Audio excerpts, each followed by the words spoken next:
Hey, we're over 200 videos now. If you like what we're doing, you can support the channel at coffee.com. Let's get into this week's video. Hey, this is Robert here at Goozy Fabrication. Got an awesome video for my DIY guys and gals working at home on your own projects. This week's subject, subframe connectors, body stiffeners. Are they a mistake? Huge waste of money, time, effort? Absolutely not. They are one of the best things that you can do for your vehicle if you have a unibody type car. Now I've got set up a couple of different types here. And in this video, well, I'm going to give you a little bit of background. I'm going to show you what these are, where they go, what they do, and then we're going to walk you through a full installation. So let's get into it. Okay, so for those who may not be familiar, we're going to bring you up to speed. Two types of vehicles, a full-framed vehicle, and then what is called a unibody or unitized body car. 64 Impala, this is an example of a full-framed vehicle. You can see the frame here. It extends all the way to the back. Your suspension is mounted to it. The rear axle, rear end is mounted to that. It makes up the suspension and chassis. Then the body is mounted onto the frame. This is a full frame vehicle, mid-60s down. Now in the mid-60s and up, automakers switched to a very different way of building cars. Now the 71 CUDA is a good example of that. This is a unibody type vehicle. And what that means, we still have our front frame rail that our suspension bolts to, but it terminates at this cross member here. And we still have a rear frame rail, which your rear suspension is going to bolt to your rear axle, but they are no longer one piece or one piece frame rail. And the way this works, the entire body gives it its strength and holds everything together. The floor pan would be bolted here, or not bolted, excuse me, it's resistance welded here, resistance welded, and the entire body now makes up the frame and body. They are no longer separate. Unibody car. But with this design, there is a drawback. I mean, we're not connected just via the body. Well, that can cause twisting. The rear can twist in a different relationship than the front. You put in a higher horse engine, not a good deal. Or if you're doing any type of racing, well, now something has to be done to compensate that and turn it back into a much stronger full frame vehicle. That's where these come into play. That's what these are all about. Body stiffeners, frame connectors.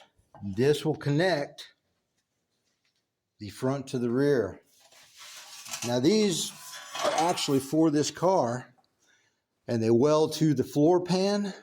Now this is the right side. Okay, so I want to mock this up for you so you can get a good visual. Now, like I mentioned, we are going to be going through a complete installation later in the video.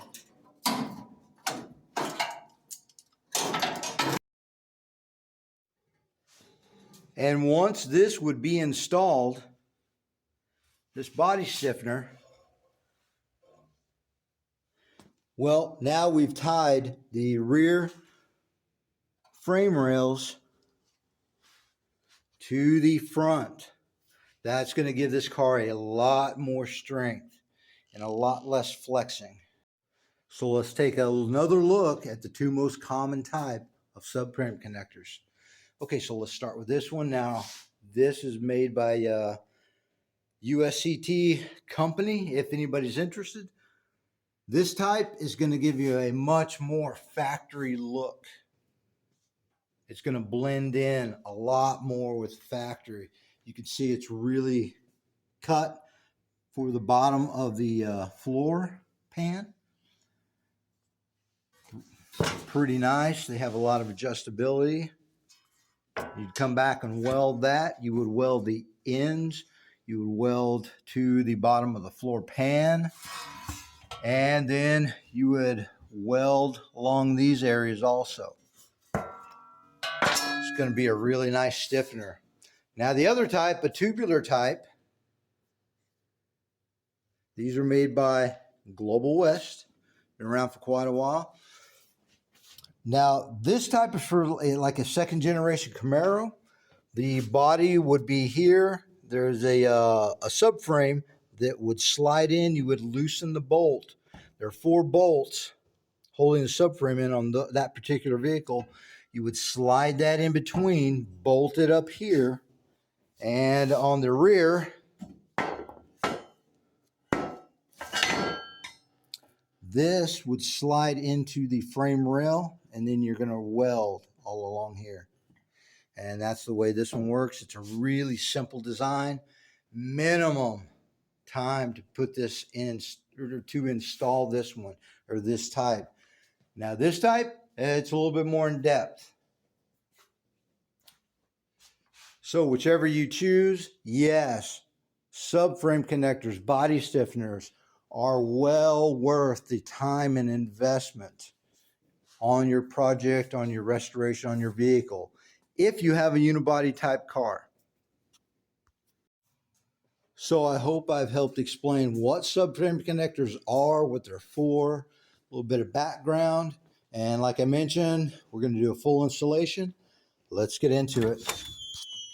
Today we're going to be installing subframe connectors on our project 1968 Dodge Charger RT. Now these subframe connectors come from a company called USCT Motorsports.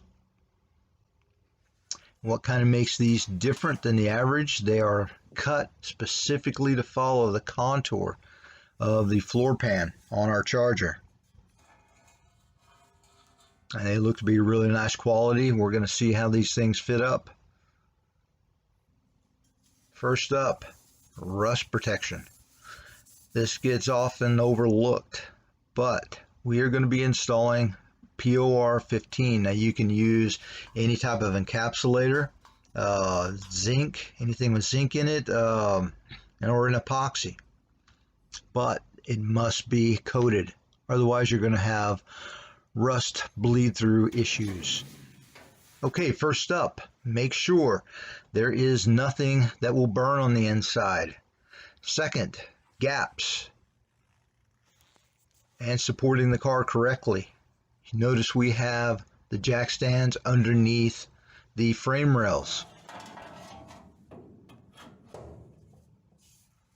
Okay, initial fit. I'm going through here and marking places that are going to get either drilled out or trimmed. Now these are going to be plug weld holes. So we're not only going to weld on the perimeter, but we're also going to install plug weld holes also, just for added strength. And as a benefit, that gives us a place to run some sheet metal screws to help hold this in place.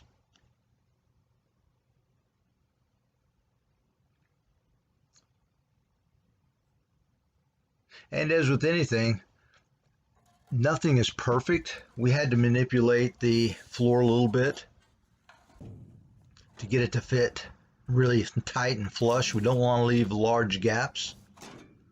And I've traced out the outline of the subframe connector. And now I'm cleaning it up with a wire brush. That's part of an old pan section. You can see most of it's been replaced. Now the black you see is an EDP coating. That's a really good coating, but it doesn't lend itself to weld through very nicely. You won't get a good weld if you try to just weld through this. So we're removing just a slight amount of material with a flap wheel, and then we're going to come back over it with weld through primer. Now weld through primer has zinc in it. It's not just regular primer. and it's going to be much easier to weld through a light coat of weld through primer than the EDP coat. And all those spots are going to be where we weld, making sure we have nice thorough coverage. Okay, let's get this thing installed. Now we're going to go right back where we were. You can see the floor is fitting a little bit tighter.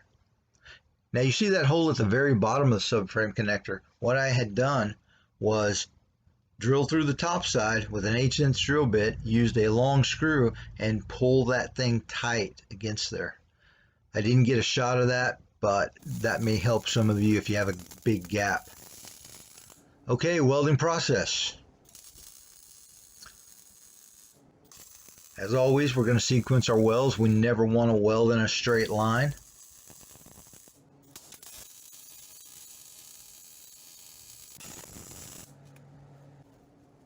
Now we just install the plug weld on the rear rail.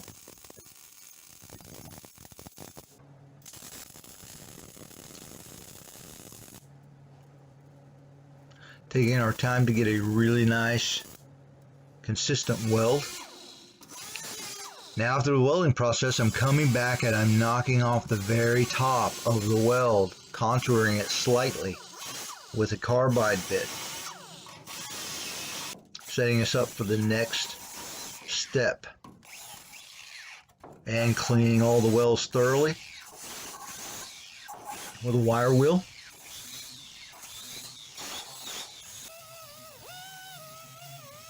And now I have some 80 grit, and then I'm switching over to 180 on a little mini DA. And we're prepping the frame rail and the bottom side of the floor pan.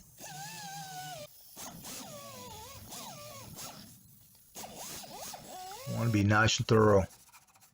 And finishing that off with some red Scotch-Brite.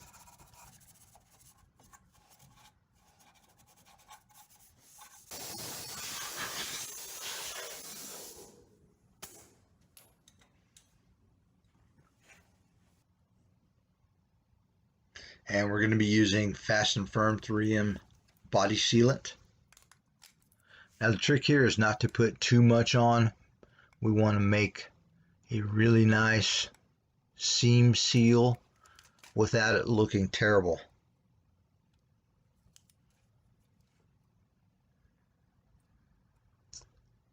And this stuff skims over really quickly, so we have to work quickly.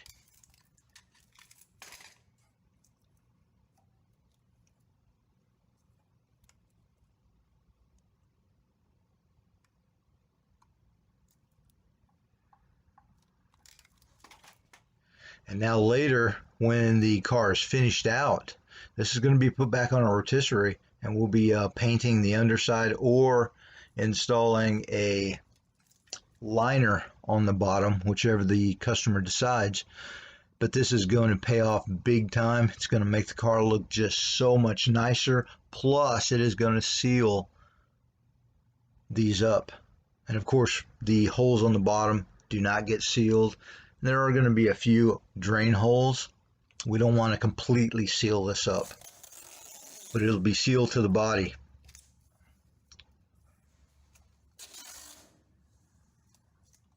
I hate to be messy, so just going to run a little bit of tape on here.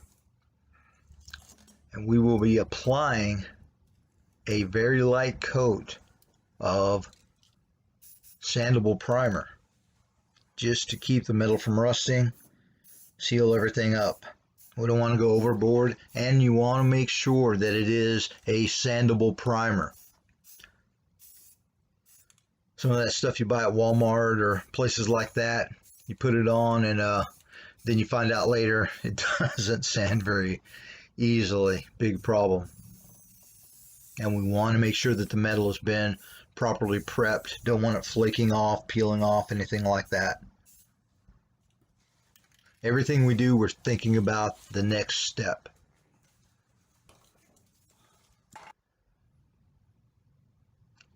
Hey, and there it is installed. Looks great.